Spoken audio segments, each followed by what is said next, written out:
Now, today we shall explore some of the basics, qualities to be cherished by a meditator. And the topic is one wishing to attain that state of peace should act thus, and then should adopt 14 qualities. And this discourse, these 14 qualities, are from a very well known discourse for you to then figure out which one it is.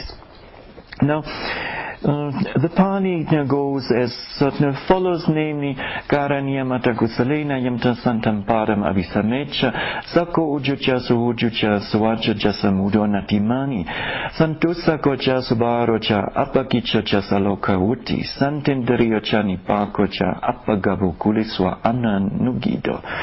Now, some of you might know already which discourse, or from which discourse these two verses are. Now, when we undertake the meditation practice, then we should possess the quality as given in the Pali language as sakka, which is an adjective and which means to be able or possible. Hence, a meditator should be able to do what? Able to practice virtue or sila.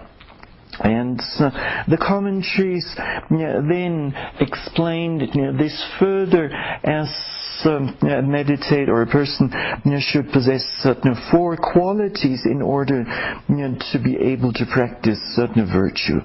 The first one among these is that one has faith in, or faith that such a practice of observing an ethical code of conduct is beneficial. If such faith is not there, then how would one want to practice virtue or morality? Now, the next aspect here with regard to being able in the connection with virtue is given as possessing good health. Now, some of the precepts are difficult to keep, and in particular the one on not taking solid food after noon, 12 o'clock or noon, and so when one is suffering from some illness, then this might be not so easy to do. And also when traveling over longer distances, and one happens to live by the 8 precepts, then this requires good health. Now, a person who is able with regard to the practice of virtue also needs to possess certain zeal or effort, and without which it would be difficult to observe the precepts. To give you some examples for this. Now, of course, it's easier to live a life without any restriction whatsoever, and just to do whatever one likes. And so to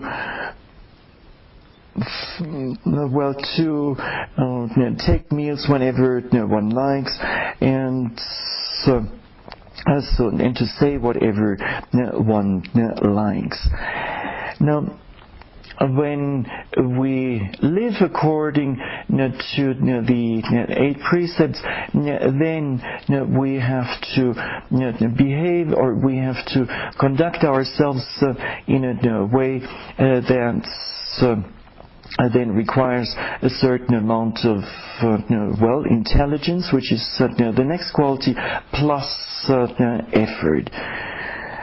And the last quality is that of being somewhat intelligent in keeping those certain precepts. Now, easily without observing the precepts, we say things that later on we might regret, or we do things that again later on we might regret. And so living in accordance with an ethical code of conduct means that we think before we say something, and we think before we do something. If what we intend to do or say might inflict with one or contradict with one of the precepts, then we simply refrain from it. And this then covers also the second precept of not taking what is not given. So if we're not sure whether we're allowed to use a certain item or not, then we need to ask for the permission. Ask, or first of all find out whose property it is, and then ask for permission whether we can use it or not. Now, the second quality that is given for one who wishes to attain that state of peace is given in Pali as uju. This is another adjective which means straight or honest. And when it comes to the practice of virtue, then, or the training in virtue, one needs to be straight or honest. And this is a basic requirement, otherwise the observance of an ethical code of conduct doesn't make much sense. And otherwise one might be just faking it. Now, the third quality given in our 2 verses is that of suju, which is a compound of 2 words, namely su and uju. Uju again means straight or honest, and su adds to this, and so something like very straight, very honest. Now, this term oftentimes gets translated as upright.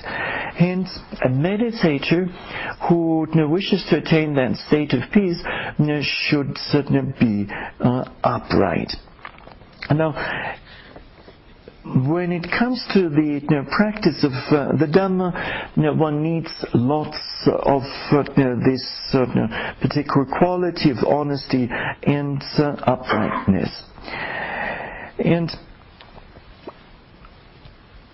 sometimes, in particular for the meditators, it may happen that they do not reveal all of their experiences or their difficulties to a meditation teacher. And such people then could be said not to be quite upright. And this is an important quality that a meditator needs to possess. And only if a meditator reports according to reality, including the difficulties, will a meditation teacher be able to guide this meditators or this meditator properly. Only then will a meditation teacher be able to assess a meditator's practice. And so if one is not upright during one's meditation retreat or outside of a retreat, then one might easily slip off the correct path of practice. Hence, the Buddha very much stressed these two qualities of being straight or honest and upright. Now, to elaborate on this a little bit more, yesterday, as part of the aims of the meditation practice, aims and objectives of the meditation practice, purity or purification was given. And the first attainment is attainment of enlightenment, and there are four stages or altogether four stages, is characterized by purification, or simply by purity. So it is a state that inherently has to do with purity. In order to reach a state of purity, what do we need to do beforehand? Well, we need to develop as much purity as possible in all of our bodily actions, verbal actions, and mental actions. So we have to prepare the ground for what comes later. And it is said that the third level or the third attainment is then characterized by concentration, whereas the last realization of full realization is characterized by wisdom. And so, as we're striving towards some realization, or first realization of the Dhamma, purity and honesty and uprightness are necessary. Now, to give you an illustration for this,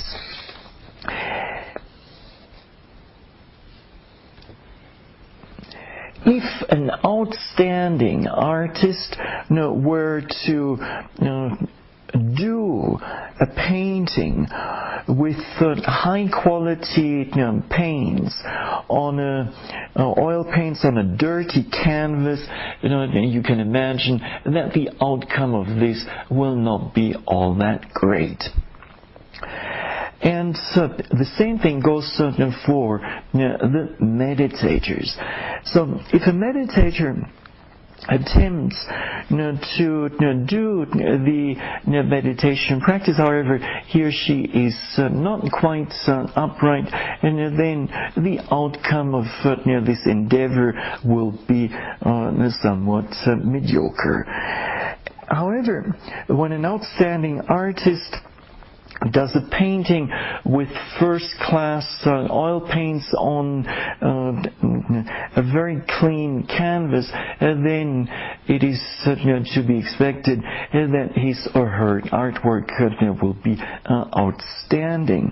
Likewise, when a meditator's mind is pure and there's much honesty, uprightness, then the practice of such a person will be very clear. Now, in Burma, experience shows that the younger meditators just out of high school before they head on to university, make very good meditators, because usually they're still relatively pure in their thinking, in their bodily and verbal deeds. So for them to gain the Dhamma is easy. However, as certain human beings, as we go on through life, and we get involved in all sorts of things, sometimes the purity ends, or our purity suffers from this.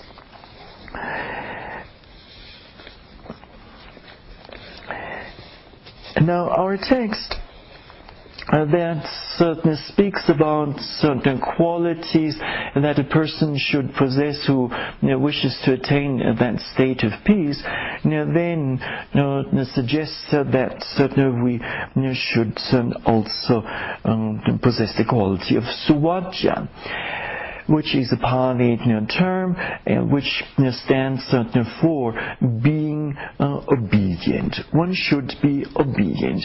Now, this, in a Western, highly industrialized certain country, is a quality that many don't like to even hear about. Obedience.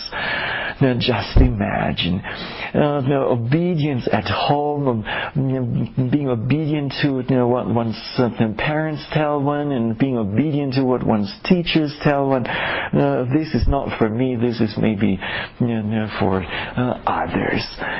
And however, this is a quality that is indeed useful to develop if we don't possess it in the context of the Dhamma practice. And what it means is that we accept the teachings and instructions, the teachings of the Buddha and the instructions easily, without getting into some big argument over whether the instructions are right or not. Now, from an experiential point of view, meditators in Burma, or among the meditators in Burma, we have men and women, and so the women are usually the ones who are faith-based, and whatever instructions are given to them during interviews, they will happily accept them, and or easily accept them, and immediately put those into practice. And as a result of this, their meditation is proceeding very nicely. And so, then Burmese men, and I dare say Western men can be included in this, tend to be more on the critical side, and they tend to ask questions, and why and how, and so they want to understand, and they take instructions not easily, but they tally those, or try to see them in the light of their own life experiences. And so as a male meditator, we'd rather do it our way. We'd rather find out ourselves and experiment a little bit. Now, this, of course, is just a generalization, and I'm not saying this applies to everyone. And now, when we do listen, hear some of the Buddha's teachings, or read some of his teachings, or receive some instructions, meditational instructions, then we should consider ourselves extremely fortunate, as if we were holding a golden pot. And the reason for this is because the Buddha's teachings and certain meditation instructions in the end lead towards freedom or liberation from suffering. And so a person who in the context of the Dhamma practice easily accepts the teachings and also the instructions is said to be very close to Nibbana. Now, to substantiate this point somewhat more, at the time of the Buddha, there was a 7-year-old novice, a samanera, and one day this novice saw Elder Sariputta, one of the 2 chief disciples of the Buddha, wearing his lower robes unevenly. So one side being somewhat up and the other side being somewhat down. And there is a monastic rule that compels or urges the monastics to wear their robes evenly all around. And this 7-year-old novice then went up to Elder Sariputta and clasped his hands and said, "Venerable Sir, you're not wearing your robes evenly all around. Would you mind maybe adjusting your inner robe?" And now, what do you think? How did Elder Sariputta, so chief disciple of the Buddha, respond to this? Do you think he got really upset or angry with this novice and scolded him for admonishing him in this way, or did he take the admonishment easily? Well, what's your thinking? Yes, what do you think? He probably did not get upset with him. Yes, he did not get upset, and indeed. And not just this, not that Venerable nor Elder Sariputta didn't get upset. On top of this, he adjusted his inner robe and then invited the samanera, if next time he finds some other fault with him, and then kindly point it out again. So this then shows a tremendous amount of humility and also obedience when it comes to certain instruction. Now, our 2 verses from the well-known discourse go on to say that as a meditator we should be gentle, or to have a mind that is pliable, that is soft and malleable, gentle. Now, the Pali term for this is muddu, and the corresponding mental state is known in the Pali scripture language as muddutta, which is malleability of the mind. Now, when it comes to the practice of the Dhamma, we need to have a mind that is neither rigid nor rough nor tense, but rather a mind that is malleable and that is soft and pliable or gentle. And oftentimes, we do not pay attention to this. And both physically as mentally, we're all tensed up and not really ready to let or to shape the mind in a certain way, or to let the Dhamma shape us. And so the malleability of the mind is a prerequisite for the acquisition, for the understanding of the Dhamma. Now, there are certain unwholesome mental states that make the mind tense and rigid. And among those are, in particular, holding wrong views, and on top of this, also pride and conceit, mana in the Pali scriptural language. And so what we need to do is to lessen or to weaken these certain two states, and to develop this malleability as much as possible. Now, the mental factor of malleability is certainly said to have the characteristic of leading to a subsiding of rigidity, of the rigidity of the mind, in the Pali scriptural language known as tamba. And its function is to crush that same rigidity, and it manifests in the mind, so that's how we experience it, as non-resistance.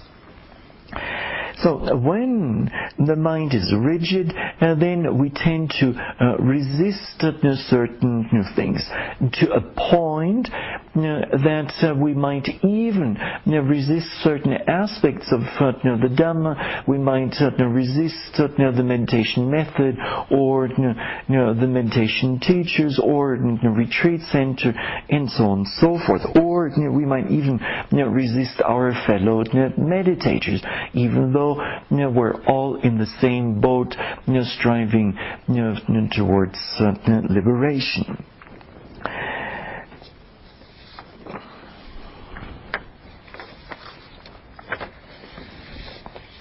So those without certain pride and certain wrong view, those with a malleable, pliable, and certain soft mind, are said to be close to Nibbana. Now, then what certainly comes next? The discourse speaks of santusako or santusaka, which means one should be content. And contentment is a really important quality that one needs to possess as a meditator. Now,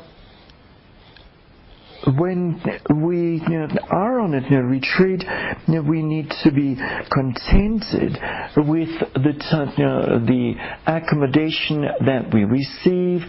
We need to be contented with the food that we receive, and we also need to be contented with just the basic or the facilities that are present at the retreat location. And as meditators, we should not be like ordinary people who follow trends and certain fashions. So every time a new computer model is out, then we chuck our present computer and we go for the next, or for the new model. Now,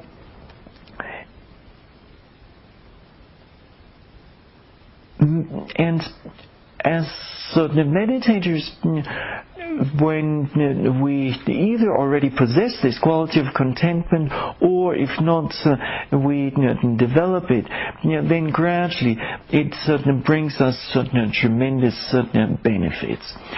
And it makes us much more independent of mundane or worldly situations or conditions. So even if we don't have the best food, even if we don't have the best accommodation or the best clothing or the best job, nonetheless in our heart we are contented. Now, contentment doesn't mean that we have to adopt a fatalistic attitude. It simply means that we're contented with whatever we receive in society. So if we happen to be very skilled in a certain profession, and so we're even an expert in a certain area, and society then honors this, then we should accept it and certainly be contented with it.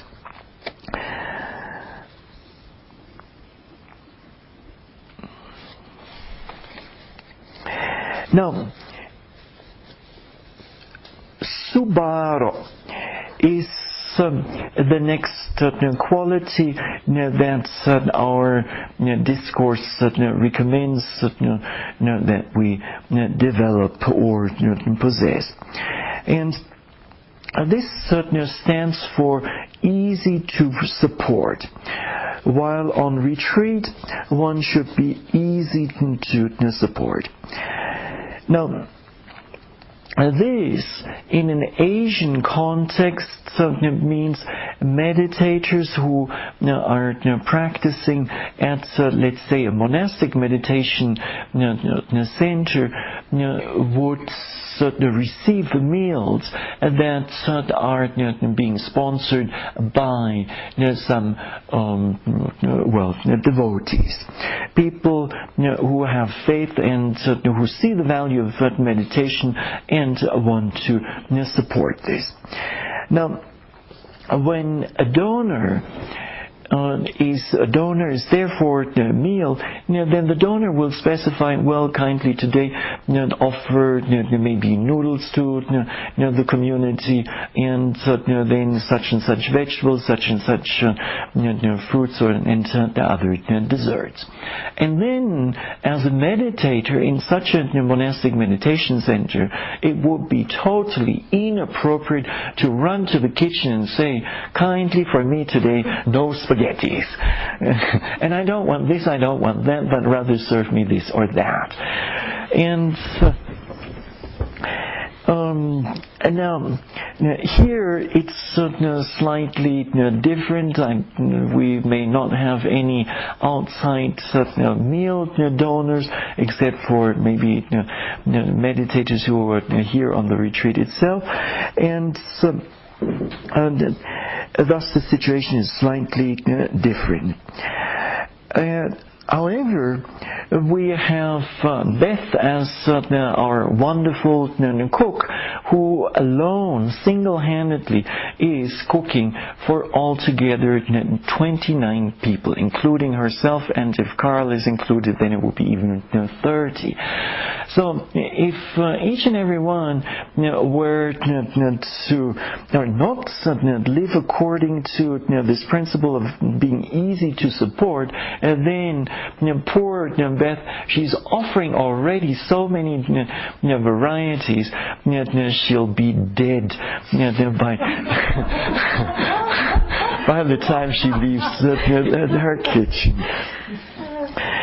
And so, as a meditator here at the Vallecitos mountain refuge, we try to then not be fussy, and we try to be easy to support, and we just we're happy with whatever we receive. Now, apakicha is the next quality. Now, this Pali word consists of two parts, namely kicha, which means function or duty or chore or task, and apa means small or little or insignificant. And hence it means something like little duties or chores or tasks. So as a meditator on a retreat, one should have a few duties or tasks to carry out apart from one main task. And what is that one main task? Who knows? Vipassana, yes, being mindful from moment to moment, throughout one's waking hours. Now, in order to make this retreat possible, to operate this center, a number of number of works need to be done, or things need to be done, and so this requires some amount of participation from the meditator's side. Now, we do this best as we can, as mindfully as we can under the given circumstances. Once we're done with our duty, then we revert to being mindful from moment to moment. And so, if we busy ourselves too much, then this might interfere with the meditation practice. Now, sometimes there are meditators on retreat. They're here, they are on the retreat, because they want to meditate, and yet, then when the practice goes somewhat difficult, then they try to get away from it as best as they can, and the way they do it is by busying themselves. And not too long ago, at a different retreat center, I noticed one meditator who was very busy collecting, picking flowers, and then making flower arrangements all over the meditation center. This was very kind of the person. However, it did consume a lot of time. At least that was my impression. Now, when one busies oneself like this, then one risks to weaken one's concentration samadhi, since one's activities will continuously interrupt with the development of concentration. Now, the Venerable Mahasi side of Burma, who was probably the first and foremost promoter of the Mahasi style Vipassana meditation, both in Asia as well as outside of Asia. During the beginning days at the Mahasi Center, I was approached by the lay organization and asked whether the meditators should be sweeping the grounds, the pathways, or not.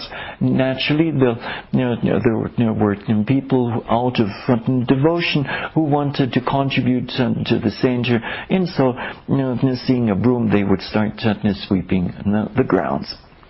Now, to this, the Venerable Mahasi Sayadaw decided that he did not want them even to sweep the grounds.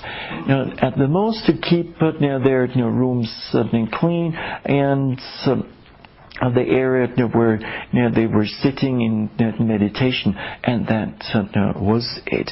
Here in the West, we have to do a little bit more. Now, Salahoka Vutti is the next Pali expression that we find in our two verses about qualities that one should possess if one wishes to attain that state of peace.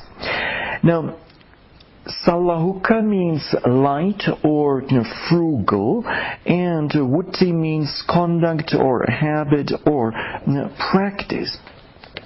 This then means that one should live lightly or frugally. And there are different aspects involved in this. And so, when one comes to a meditation retreat, then one doesn't bring one's entire wardrobe along from back home. But rather one limits oneself to the essential clothing, and then while one is on retreat, one doesn't try to accumulate more material items. Now the problem with having collected many material possessions while on retreat is, especially in a place like this out in the wilderness, well, there are what?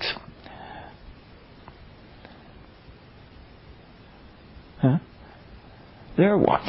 There are the ground squirrels, and then there are the ants, and there are all sorts of rodents around that might then go after our material possessions. And so if we are in the habit of stacking food in the room, maybe another additional cup of coffee just before the sun reaches the zenith, and maybe also a few biscuits and some other goodies, maybe chocolate bars, and then so if we bring all of these things to the retreat, well, after a while, our fellow beings here, rodents and so on, might find out, and they might find their way into a tent, into our stack of food, and then happily gnaw away at what is there. So, having plenty of possessions means also having plenty of worries, and having to look after them, store them properly, and so on.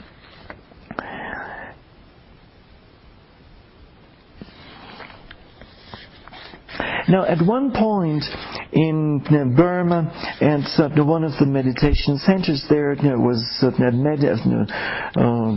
non-Burmese meditator who came, so a foreign meditator who came and practiced at the center for several months, and then while being there, accumulated all sorts of material possessions, and when the time came to move to another meditation center, this meditator had to order 3 taxis to move all of his possessions from one place to another. Now, of course, this doesn't concern us here. We're so much way out in the wilderness. There are not many things that we can accumulate here. Now, the Buddha suggests that we develop or that we practice another quality which is given as santindriya or santindriya. Now, indriya here refers to the senses, and santa means calmed or tranquil or peaceful. And hence the term santindriya may be translated as one whose senses are tranquil, or one controlled in the senses. Now, if even though we have the eyes to see with and ears to hear with, yet while we're on a retreat, we try to restrain these, including the body. And being well aware that lack of restraint of the senses will lead to or might lead to the arising of unwholesome mental states. So voluntarily we try to keep our senses restrained. Now, at first, this may prove somewhat difficult, and sometimes meditators resent this a little bit. However, after a while, one does get used to it, and one does see the benefits of this. Now, spending an entire day in a big city like downtown Manhattan, doing some shopping there with lots and lots of sense impressions, so sounds, plenty of sights, and various kinds of odors, and so on. By the end of the day, by the time you get back home, you'll feel totally recharged or drained. Obviously drained. And the reason for this lies in a lack of restraint of the senses. The mind gets bombarded by sense impressions, and this is not so easy. Now, in Lumbini, the birthplace of the Buddha, where we have this Panditarama Lumbini Meditation Center, well, it's somewhat quiet there, but not as quiet as it is here. Now, once every month or every second month, the foreign meditators have to go to a place known as Baidoa and Sonoli for their visa extension. And usually, foreigners then happily make this day trip to Baidoa and Sonoli after a month or 2 months of intensive practice, of thinking, finally, that I can stop with this restraint of the senses and I can look around and enjoy the world around. By the time they come back after a whole day in Baidoa and Sonoli, by the time they come back to the birthplace of the Buddha, Lumbini, which is relatively quiet, into the meditation center, they're so happy to be back in this peaceful setting.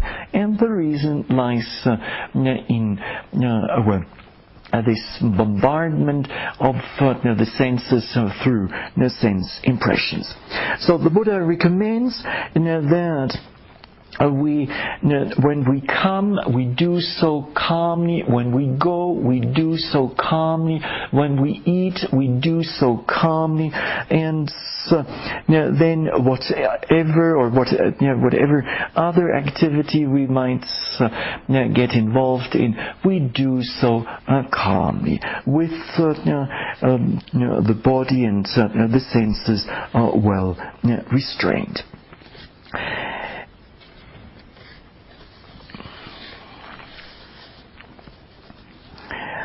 Now, one should be discreet is the 12 out of those 14 qualities, and this in the Pali scripture language is given as nipako. And this particular term represents some difficulties in explanation. Now, Venerable Saddhatissa, who translated the Sutta Nipata, well, he gives it as one should be discreet. And Venerable Sadhu Usilananda, who taught in the San Francisco Bay area for many years, he recommends, or he translates this term Nipako as wise. Now, when I heard the discourse on these two verses, then the Venerable Sayadaw U Sasana explained it as follows, namely, a meditator needs to possess or needs to have mature wisdom. So it's something along that line. Now, there are different ways of going through life.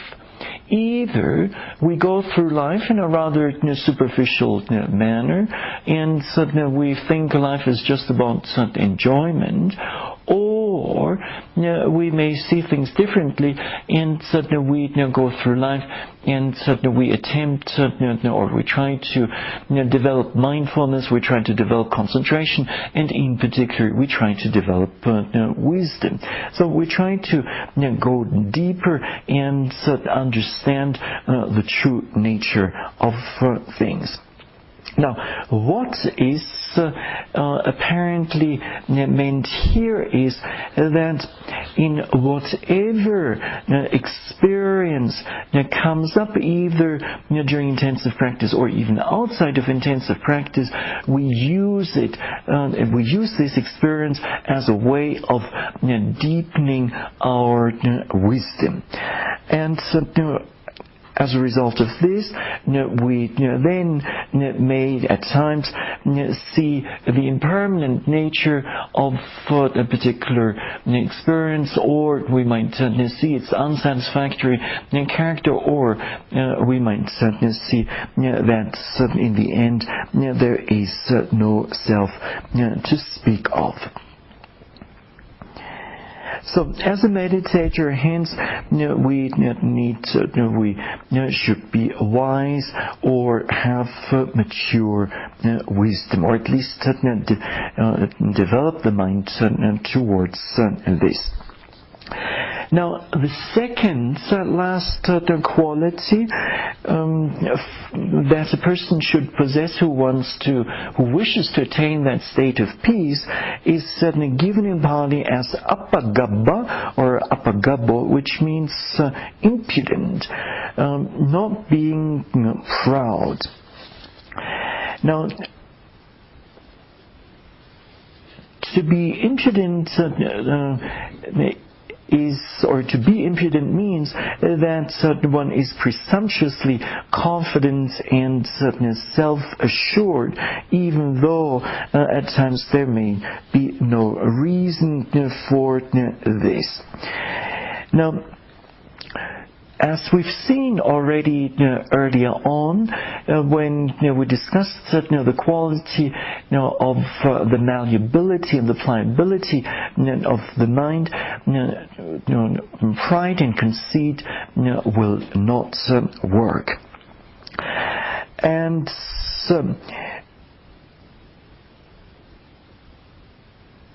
over time, we need to develop our bodily, our verbal, and mental conduct in such a way that it becomes soft. And if previously we were proud and very self-assured, then or excessively self-assured, over confident, then we need to do something about this.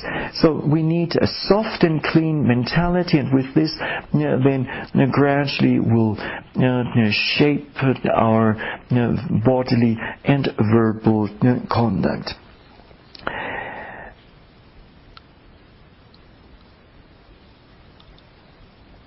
And those who indulge in rough bodily conduct and rough verbal conduct will be missing the Dhamma and will be far from attaining Nibbana. Now, the last and 14th quality, as given in our two verses, for one who wishes to attain that state of peace is given in Pali as kulesu ananugido. Now, this means one should not be attached to families, and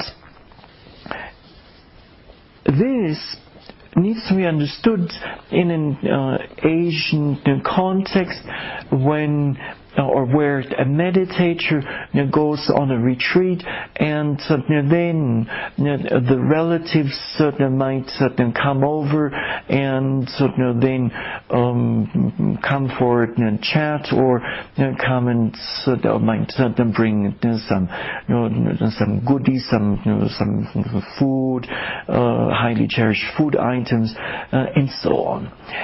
Now,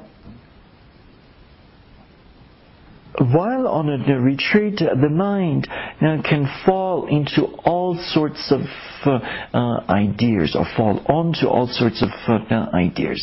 So while one is meditating there, one might remember the last time one enjoyed some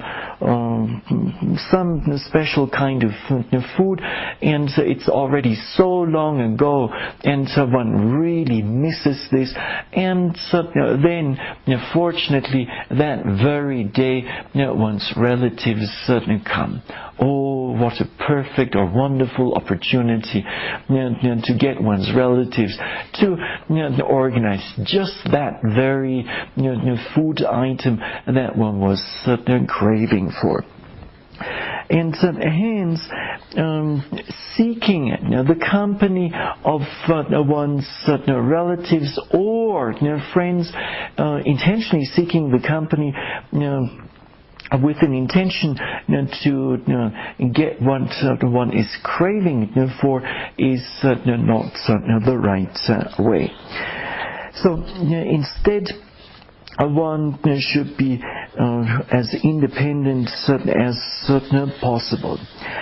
Now, what this particular point also means is, or might mean, is that while on a retreat, over time, one might get quite friendly or close with some other meditator.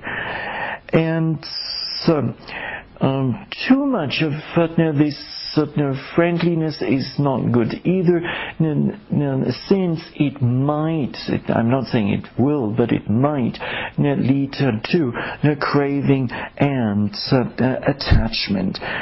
And as the meditator, we walk up this path alone. We ourselves have to do the work. There's no one else who can do it for us. Not even our parents can do this work for us. So, when we meditate, then we try to be we try to maintain a good relationship with everyone else around, but we're also aware, or we're trying not to get too attached to others either. Now, sometimes, I'm not necessarily saying that this is happening here, but sometimes in a bigger retreat center where people are meditating for longer stretches of time, such as several months, then it's some people might fall into the habit of visiting the other meditators, and sometimes this then might develop into a circle of meditators getting together and then chatting and exchanging their meditation experiences and discussing various aspects. Now, this is not necessarily always helpful. The Buddha then has praised viveka, which means seclusion, and this viveka is of three kinds, namely kaya viveka, and then chitta viveka, and upadi viveka. Now, kaya viveka literally means to stay in seclusion, to be by oneself without a companion. And the second form of seclusion, chitta viveka, refers to be without the companion of unwholesome mental states. So even though we may be physically without a companion, yet while we're sitting there in meditation, we might remember some wonderful time from the past, and then what we did or said back then, and so some memories come up, and we are with some companion in the form of a memory or an unwholesome mental state. So the Buddha does not encourage this either, but rather he encourages that we choose a different kind of companion. And what do you think this companion is? Who knows? Mindfulness? No, not so bad. Even more comprehensive than mindfulness. Huh? Wholesome mental states. Wholesome mental states, yes. The Dhamma, there you go. So we should take the Dhamma as a whole as our companion.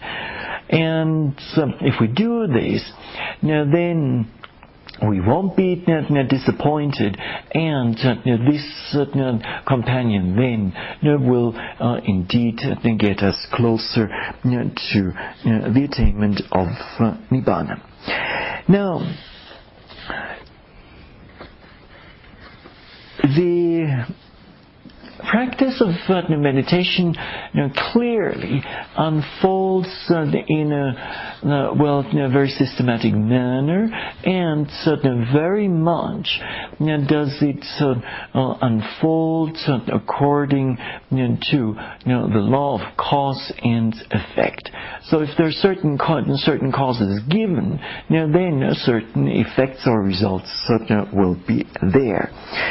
So if we shape our behavior, and if we adopt the qualities as mentioned in our two verses, then the necessary causes or conditions are there, and these then will make it almost a necessity for the state of peace, for that state of peace to arise within. Now, let me conclude today's Dhamma talk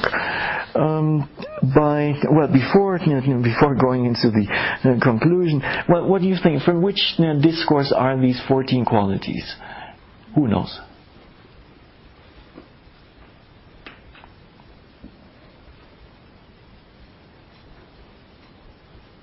Very famous, well-known, shorter discourse that comes up for recitation so many times.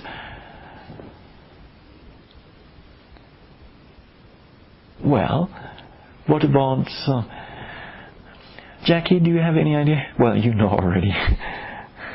So it's the Metta Sutta, the discourse on loving kindness, and a discourse that is mostly about radiating loving kindness to other beings, whether they're small or big, weak or strong. However, this discourse in its initial verses contains these 14 qualities that we have just discussed, and which are more than relevant to our vipassana meditation practice.